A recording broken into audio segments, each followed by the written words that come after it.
dar inicio.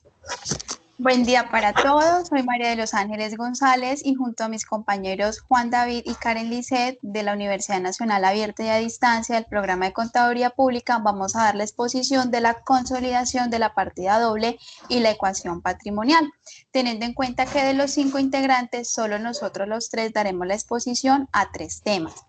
Voy a dar inicio de la historia de la partida doble y su fundamentación.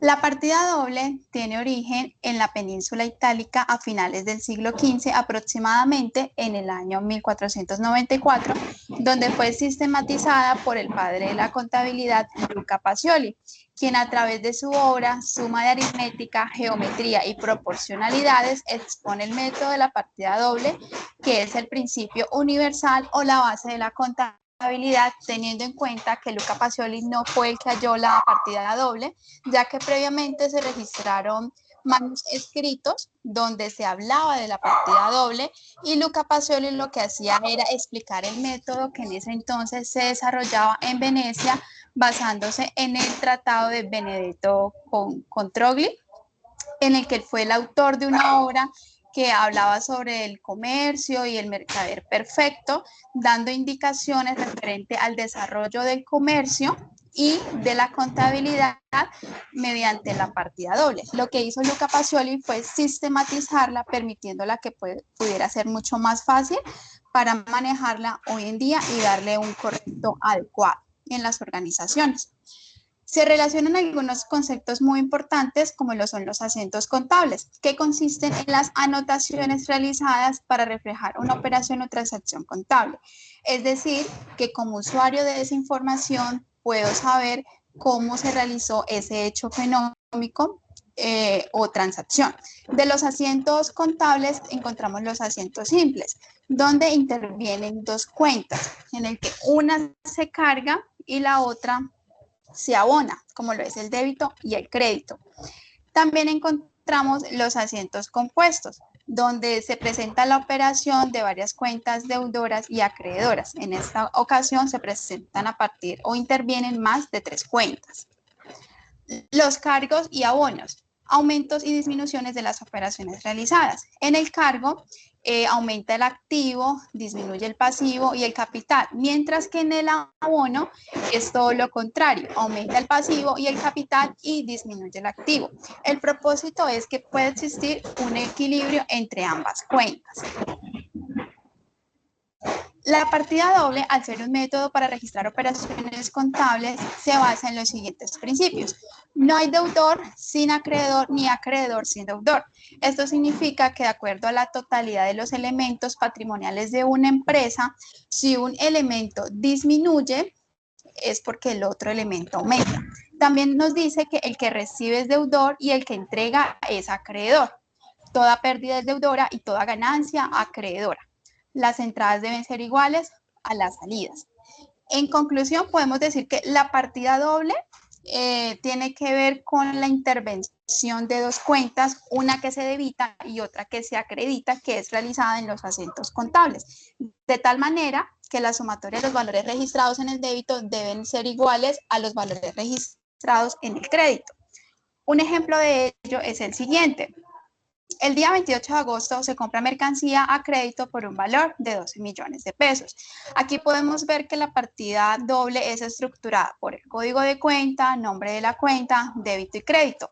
En el caso de la mercancía no fabricada por la empresa, como es una cuenta del activo, su naturaleza es aumentar por el débito. Allí podemos observar el valor registrado. Mientras que en los proveedores, al ser una cuenta del pasivo, pues va a salir por el haber, es decir, en el crédito, dando a entender que los valores registrados en el débito es igual a los valores registrados en el crédito, dando así cumplimiento al principio de la partida doble, donde cada vez que se afecta una cuenta, automáticamente se va a afectar la otra cuenta. El principio de la partida doble también se representa gráficamente con la cuenta T. Esto nos indica que el dinero que nos sale de una cuenta automáticamente nos va a entrar a otra cuenta.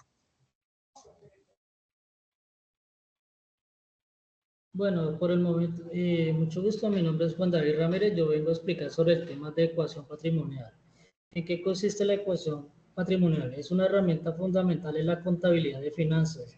Refleja la relación entre pasivos, activos, pasivos y patrimonios de una empresa o de una persona en sí. La explicación de esa es muy simple y sencilla. Los activos es todo lo que posee, todo lo que representa bienes y derechos en la persona. Por ejemplo, podemos encontrar dineros, propiedades, cuentas por cobrar. Los pasivos son todas las deudas y obligaciones que tiene la persona o la empresa.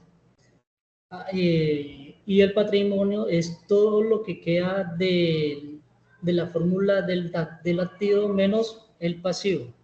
Eso es la total. ¿Por qué es importante la ecuación patrimonial? Porque es el balance de la empresa. Asegura que siempre exista un balance entre lo que tienen los activos y lo que ven los pasivos y lo que le queda a los propietarios. Es una clave, es una clave de elaboración de estados de financieros para la empresa en general. Y eso permite que la empresa tenga una solvencia y tiene la capacidad de pagar sus deudas y mirar qué tan sólida se encuentra de forma financiera.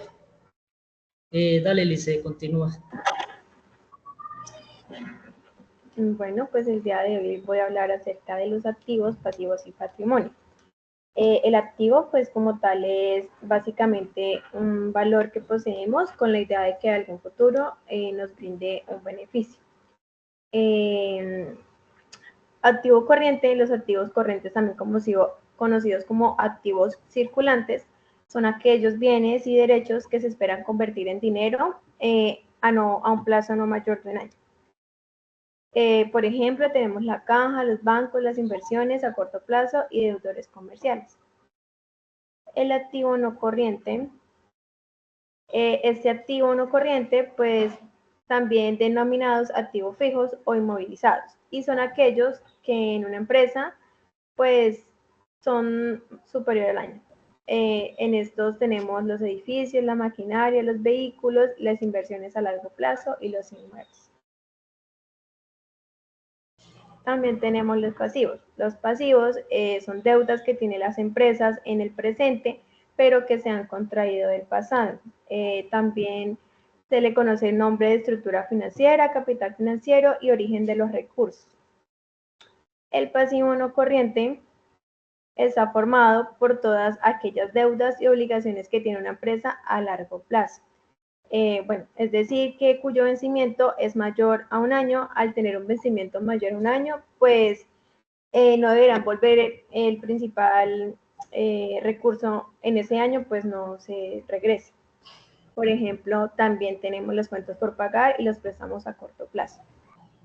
El pasivo no corriente, pues está formado por todas aquellas deudas y obligaciones que tiene una empresa a largo plazo.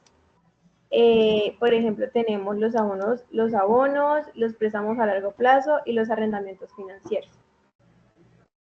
Y por último, pues el patrimonio neto, que representa todos los aportes de los dueños de la empresa para su constitución. Además, incluye las utilidades y las reservas.